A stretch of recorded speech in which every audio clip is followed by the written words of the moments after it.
नमस्कार दोस्तों, हमारे जेसीडी क्लासेस में आपका स्वागत है। मैं आज फिर बायो का एक बहुत बड़ा टॉपिक लेकर के आ गया हूँ। कोशिका, जंतु कोशिका और पादप कोशिका जो यूकेरियोटिक कोशिका के प्रकार हैं, इन पर मैं चर्चा करूंगा और इन पर विशेष जानकारी आपको दूंगा। ठीक है, मैंने पहले ही आपको बताया था कि प्रोकैरियोटिक कोशिका और यूकेरियोटिक कोशिका जो थे अलग अलग, उनके जो एक यूकेरियोटिक कोशिका के जो दो उदाहरण थे, जंतु कोशिका और पादप कोशिका, मैं पहले बताया था आपको वीडियो में। तो अगर वीडियो ना देखो तो पहली वीडियो देख लें, इसके बाद इस वीडियो को देखें। ठीक है, ये पार्ट 4 है। ठीक है, कोशिका का चौथा पार्ट है ये। ठीक है, तो मैं इसमें पहले आपको बताऊंगा जंतु कोशिका और पादप कोशिका, पर इन पे मैं सब चर्चा करूंगा, पूरी की पूरी चर्चा करूंगा मैं कोशिका के बारे में। ठीक है, तो देखिए ये पहले है अपना जंतु कोशिका। ठीक है, इसमें जंतु कोशिका में ये कुछ बना है, माइक्रोबिलाई। ठीक है, ये है ग्लाजिका। ठीक है, आप देख ले रहे हैं यहाँ पे सेंट्रियोल है। ठीक है, एंडोरेटिकुलम है। ठीक है, राइबोसोम यहाँ पे पाया जाता है, जो केंद्रक यहाँ पे देख लीजिए, केंद्रक यहाँ पे उपस्थित है। यहाँ पे जो आसपास के जो घूम रहे ये जो दिख रहा है आपको ना, ये पतली सी परत जो केंद्र का झिल्ली है। ठीक है, ये क्रोमोटिन है। ठीक है, ये माइटोकॉन्ड्रिया पाया जाता है, जो पावर हाउस कहा जाता है। ठीक है, और ये प्लाज्मा झिल्ली, ये जो बाहर बनी है यहाँ पे, और ये जो बनी है ये ऐसे करके, ये प्लाज्मा झिल्ली पाई जाती है। ठीक है, ये हो गया अपना जंतु कोशिका। और पादप कोशिका को देख लेते हैं अपन। ठीक है, पादप कोशिका में है कोशिका भित्ति। ठीक है, जो बाहर बनी हुई है। फिर साथ में हरित लबक है। ठीक है, अंतः प्रदीपी जालिका, ग्लाजिका है, कोशिकीय झिल्ली। ठीक है, माइटोकॉन्ड्रिया, राइबोसोम, सेंट्रोब्लेज, केंद्रक रेतिका। ठीक है, तो आप इन दोनों को समझ लिए होंगे। तो मैं अब इन पे क्या बता रहा हूँ आपको, मैं जैसे कोशिका भित्ति है। ठीक है, मैं कोशिका भित्ति अलग पढ़ाऊंगा, हरित लबक अलग पढ़ाऊंगा, सबकी अलग अलग वीडियो बनाऊंगा मैं। ठीक है, तो आप हमारे साथ बने रहिए और जुड़े रहिए चैनल के साथ। चैनल सब्सक्राइब कर लीजिए, बेल आइकन दबा लीजिए, ताकि आपको वीडियो का नोटिफिकेशन मिलता ही रहे और वीडियो आपका छूटे ना। ठीक है, तो आप इसको देख लीजिए। अब मैं चलता हूँ, इसकी पहली टॉपिक उठाता हूँ, कोशिका भित्ति। ठीक है, इस पे मैं वीडियो बनाऊंगा और फिर अगली टॉपिक में आएगी वीडियो। ठीक है, तो अपन चलते हैं कोशिका भित्ति के ऊपर। ठीक, ये आ गया अपना कोशिका भित्ति, सेल वॉल। ठीक, अब अपन क्या पढ़ रहे हैं, पादप कोशिका। ठीक है, अब पादप कोशिका में पहला अपन पढ़ रहे हैं यहाँ पे सेल भित्ति। ठीक है, या सॉरी सेल वॉल। ठीक, तो पादप कोशिका में पहला है कोशिका भित्ति। ठीक, अब देखो, कोशिका भित्ति केवल पादपों में पाया जाता है, जंतु कोशिका में नहीं पाया जाता। यह परागम में होती है, मतलब इसमें आदान प्रदान होता है। ठीक है, कोशिका भित्ति केवल पादप में ही पाया जाता है और जंतु कोशिका में नहीं पाया जाता, यह परागम होती है। आगे देखते हैं अपन, यह कोशिका भित्ति मुख्यतः सेल्यूलोज की बनी होती है। ये क्वेश्चन बहुत बार बार आता है। ठीक है, कि कोशिका भित्ति किसकी बनी होती है। ठीक है, यहां से हो गया, ये किसकी बनी होती है, तो सेल्यूलोज की बनी होती है। ये मेन फैक्ट हो गया, आप इसको विशेष रूप से नोट कर लीजिए। तथा यह निर्जीव होता है। ठीक है, क्या होता है, निर्जीव होता है। एक तरह से मतलब कहा जाए तो परत है, निर्जीव होता है। ठीक है, कोशिका भित्ति के कई परतों में बांटा जा सकता है। ठीक है, अब देखिए, कोशिका झिल्ली होती है, सॉरी कोशिका भित्ति जो सेल्यूलोज की बनी होती है और जो निर्जीव होती है। ठीक है, और उनके कई भागों में बांट जाता है। तो अब देखते हैं कौन कौन से भाग में बांट रखा है। तो कोशिका, प्राथमिक कोशिका भित्ति, द्वितीय कोशिका भित्ति, तृतीय कोशिका भित्ति और मध्य पटल, 4 भागों में अपन कोशिका भित्ति को बांट सकते हैं। ठीक है, अब इसको पढ़ेंगे हम, पहले आप आगे देख लेते हैं।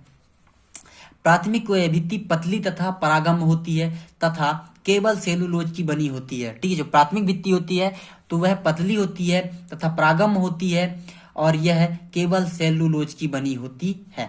ठीक है, कवकों तथा ईस्ट में यह काइटिन की बनी होती है। ठीक है, जो पादप में होती है तो सेलुलोज की बनी होती है, जो कवक होते हैं और ईस्ट होते हैं ना, उनमें काइटिन नामक से बनी होती है क्या, कोशिका भित्ति। ठीक है, जो पतली प्राथमिक कोशिका भित्ति है ना, तो पादप में किससे बनी होती है, सेलुलोज से। तो कवक में किससे बनी होती है, सॉरी ईस्ट और कवक किससे बनी होती है, काइटिन से। ठीक है, अब आगे देखते हैं। प्राथमिक कोशिका भित्ति के ठीक नीचे द्वितीय कोशिका भित्ति होती है। अब जस्ट इसके नीचे, मतलब आपको समझा देता हूं मैं इमेज दिखा के। ठीक है, इमेज में दिखाऊंगा। कोशिका भित्ति होती है जो सेलुलोज, पेंटिकस एवं लिग्निन से बनी होती है। अब देखिए, वो सिर्फ के प्राथमिक किससे बना था, प्राथमिक किससे बना था, सेलुलोज से। अब दूसरा द्वितीयक क्या होता है, तो द्वितीयक होता है तो सेलुलोज और पेक्टिन और लिग्निन, ठीक है, लिग्निन, ये 3 से बना होता है मिलके, इसे हम क्या बोलते हैं, द्वितीयक कोशिका। अब देखो, अब आगे क्या होता है, कभी कभी कुछ कोशिकाएं में, जैसे अनावृत्ति पौधे, ठीक है, अनावृत्ति पौधे द्वारा वाहिकाओं में द्वितीय कोशिका में के नीचे तृतीय कोशिका भित्ति पाई जाती है जो जाइलम नामक पदार्थ की होती है।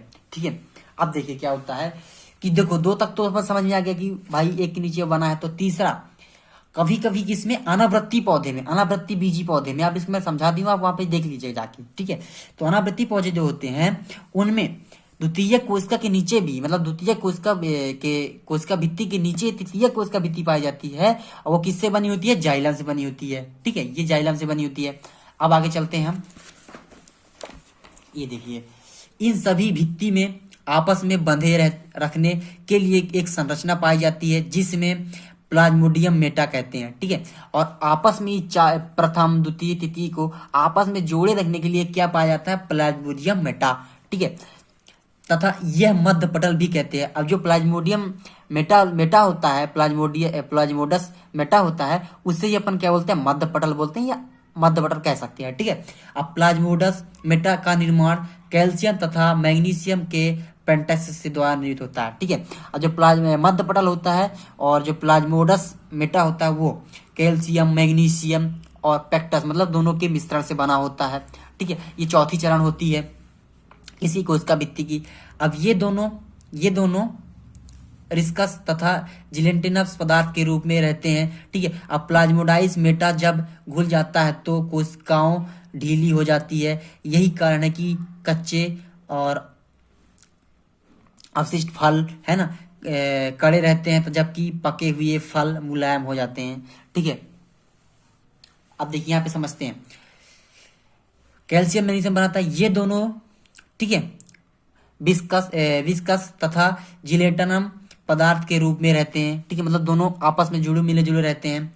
ठीक है, प्लाज्मोडस जो मेटा है जब घुल जाता है, मतलब जो घुल जाता है प्लाज्मोडस मेटा, ठीक है, तो कोशिकाएं ढीली हो जाती है, मतलब गुजगुल हो जाता है, कहा जाता है ढीला हो जाता है। ठीक है, दबने लगता है। ठीक है, अब क्या होता है, यही कारण है कि कच्चे अपरिपक्व, ठीक है, अपरिपक्व फल कड़े रहते हैं। मतलब कच्चा फल देख लिया, आप सिंपल समझ लीजिए कि आप एप्पल ले लीजिए। ठीक है, पहले मान एग्जाम्पल के लिए आप केला ले लीजिए, तो कच्चा जब रहेगा तो वो कड़क रहता है, दबता नहीं है हाथ से दबाने पे।